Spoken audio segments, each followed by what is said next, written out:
Welcome to Lagu paTa from Solve the Virtual Lab at NITK Surathkal. Elliptical camp mechanism. Aim of this experiment is to understand and observe the change in the positions, velocities, accelerations and jerks of a follower in an elliptical camp mechanism with respect to time by varying the inputs variables in the variables section. In this simulation, we have animation section, variable section, and control section. Additionally, we have show graph option here. Check the box and observe the plot of position, velocity, amplitude, acceleration, jerk with respect to time.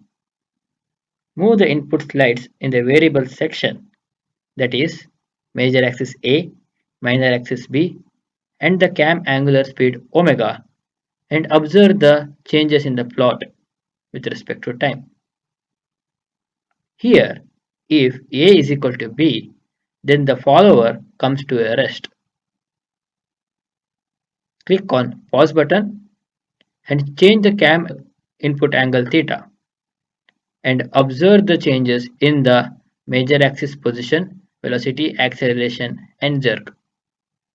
Once set, click on play to resume the animation. Click on rotate button to change the direction of cam and observe the changes in the plots. Thank you for watching the video.